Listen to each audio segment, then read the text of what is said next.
கடந்த 20 ஆண்டுகளாக இலங்கை மற்றும் தென்னிந்திய கேட்டரிங் துறையில் முன்னணி மற்றும் முன்னோடி நிறுவனமாக திகழ்ந்து தனது தன்னிகரற்ற சேவையின் மூலம் மக்களின் நன்மதிப்பையும் நம்பிக்கையும் பெற்ற ரூபீஸ் கேட்டரிங் நிறுவனம் தற்போது வென்யூ சோர்சிங், கேட்டரிங், டெக்கரேஷன் என முற்றுமுழுதான ஈவென்ட் பிளானிங் சேவையினை வழங்குகின்றது. உங்களது நிகழ்வுகள் எதுவானாலும் rubiescatering.co.uk உங்களது நிகழ்வுகள் எதுவானாலும் தங்கமான பொழுதாக மாற்றிட rubiescatering.co.uk.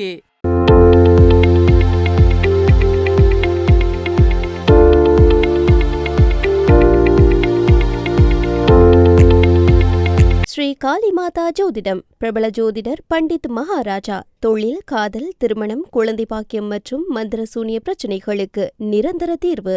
வணக்கம். மீண்டும் மற்றொரு உலகவலம் நிகழ்ச்சியினூடாக சந்தித்திருக்கின்றோம்.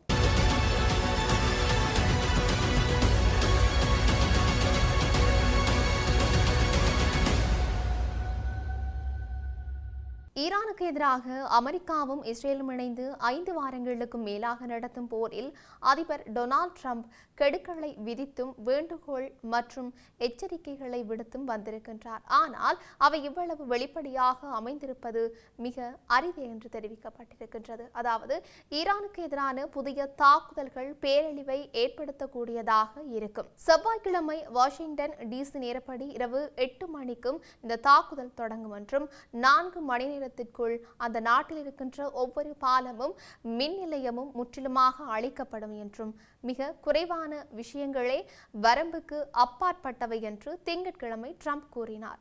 இந்த நிலையை தவிர்க்க ட்ரம்பின் கூற்றுப்படி ஈரான் அவருக்கு ஏற்புடைய ஒரு ஒப்பந்தத்தை செய்து கொள்ள வேண்டும் என்றும் தெரிவிக்கப்பட்டிருக்கின்றது. அந்த ஒப்பந்தத்தின் ஒரு பகுதியாக ஹார்முஸ் நீரிணை வழியாக தடையற்ற எண்ணெய் போக்குவரத்து இடம்பெற வேண்டும் என்று தெரிவிக்கப்பட்டிருக்கின்றது. காலக்கெடு நெருங்கிக் கொண்டிருக்கும் நிலையில் ட்ரம்பின் நிபந்தனைக்கு இணங்க ஈரான் தயாராக இருப்பதாக காட்டும் அறிகுறிகள் மிக குறைவாகவே இருக்கின்றன. ஈரான் தற்காலிக போர் நிறுத்தத்தை நிராகரித்துள்ளதுடன் தங்களுக்கான கோரிக்கை பட்டியலையும் வெளியிட்டிருக்கின்றன. அமெரிக்க அதிகாரி ஒருவர் இந்த கோரிக்கைகளை அதிகபட்ச கோரிக்கைகள் என்று வர்ணித்தும் இருக்கின்றார். இது அமெரிக்க அதிபரை ஒரு இக்கட்டான நிலையில் நிறுத்துகிறது. ஒருவேளை உடன்பாடு ஏதும் எட்டப்படாவிட்டால் ட்ரம்ப் தனது காலக்கெடுவை நீட்டிக்க கூடும். அப்படி செய்தால் கடந்த 3 வாரங்களில் அது 4வது முறையாக இருக்கும். ஆனால் கடுமையான சொற்களும் தீவிர எச்சரிக்கைகளும் இணைந்த இத்தகைய விரிவான மிரட்டல்களுக்கு பிறகு பின்வாங்கினால் ட்ரம்ப் மீதான நம்பகத்தன்மை பாதிக்கப்படக்கூடும்.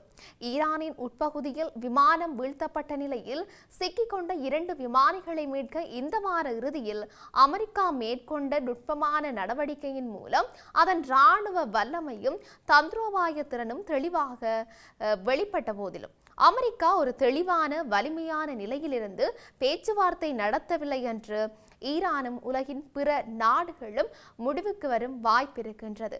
நாங்கள் வெற்றி பெற்று விட்டோம் என்று திங்கட்கிழமை பிற்பகல் நடைபெற்ற தனது செய்தியாளர் சந்திப்பின் போது ட்ரம்ப் வலியுறுத்தி கூறியிருந்தார். அவர்கள் இராணுவ ரீதியாக தோற்கடிக்கப்பட்டு விட்டனர். அவர்களிடம் எஞ்சியிருப்பது ஒரே ஒரு மனநிலை மட்டுமே.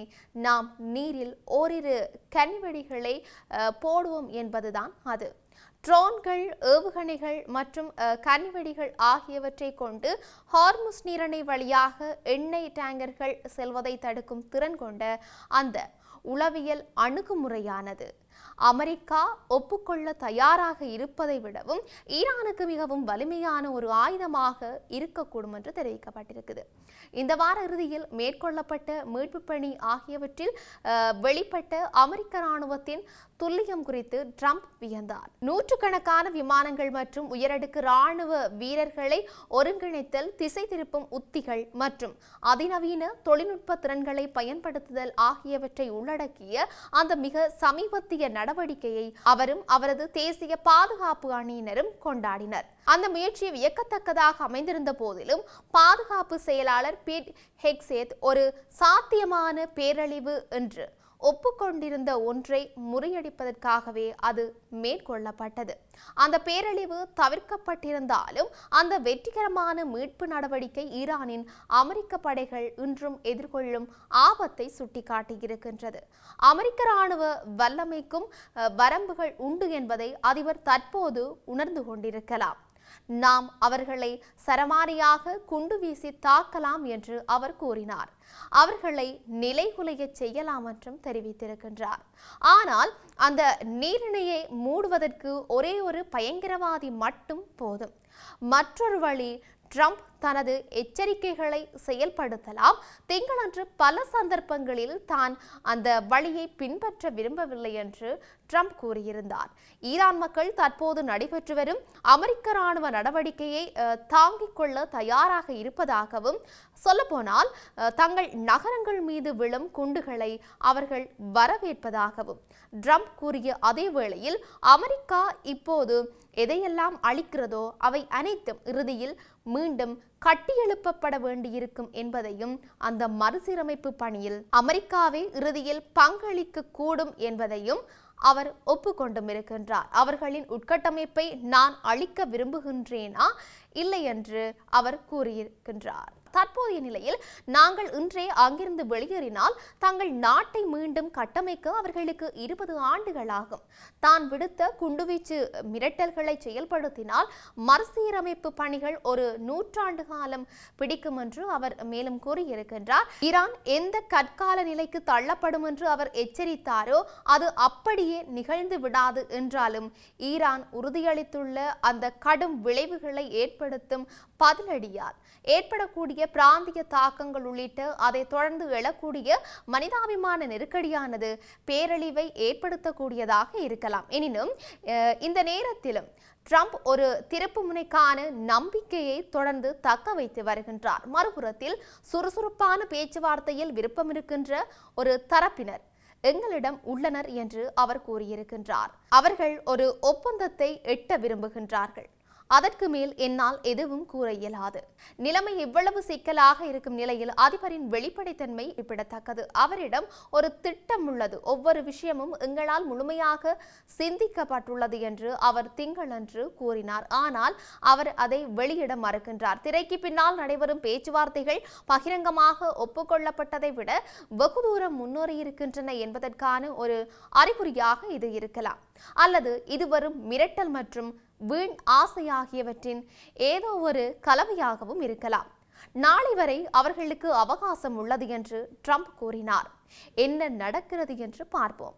அவர்கள் நம்பிக்கையுடன் பேச்சுவார்த்தை நடத்தி வருவதாக நான் நம்புகின்றேன். அது நமக்கு தெரிந்துவிடும் என்று நினைக்கின்றேன் என்றும் அவர் தெரிவித்தும் இருக்கின்றார். தொடர்ச்சியாக ஹார்முஸ் நீரிணை வழியாக செல்லும் கப்பல்களுக்கு ஈரானுக்கு பதிலாக அமெரிக்கா தான் சுங்க கட்டணம் விதிக்க வேண்டும் என்று டொனால்ட் ட்ரம்ப் கூறிய கருத்து போர் மீதான அச்சத்தை தூண்டியிருக்கின்றது. அமெரிக்காவில் ஊடகங்களிடம் பேசிய அவர், நாம் சுங்க கட்டணம் வசூலித்தால் என்ன என்றும், அவர்கள் அதை வசூலிப்பதை விட நான் அதை செய்வதையே விரும்புவேன் என்று திட்டவட்டமாக கூறியிருக்கின்றார். முன்னதாக நீர்வழிப்பாதை வழியாக செல்ல விரும்பும் எண்ணெய் கப்பல்களுக்கு புதிய சுங்க கட்டண முறையை அறிமுகப்படுத்துவது மூலம் ஈரான் அதன் மீதான தனது கட்டுப்பாட்டை நிலைநாட்டியது. அந்த நீர்வழிப்பாதை வழியாக செல்லும் கப்பல்களுக்கு சுங்கம் விதிப்பதற்கும் ஈரானின் இறையாண்மை பங்கை நிலைநாட்டுவதற்குமான ஒரு திட்டத்திற்கு அந்த நாடு கடந்த மாதம் ஒப்புதல் அளித்திருந்தது. இந்த நிலையில் தற்போதைய மோதலில் அமெரிக்கா பெற்ற இராணுவ வெற்றியின் காரணமாக அது சுங்க வரிகளை விதிக்க வேண்டும் என்று தாம் நம்புவதாக ட்ரம்ப் கூறியிருக்கின்றமை இங்கு சுட்டிக்காட்டத்தக்க ஒரு விடயமாக இருக்கின்றது. இப்படி இருக்க உலகளவிய ரீதியில் இன்னும் என்னெல்லாம் நடக்க போன்றது என்று நாங்களும் பொறுத்திருந்து பார்க்கலாம். மீண்டும் மற்றும் ஒரு பதிவினூடாக சந்திக்கலாம். வணக்கம்.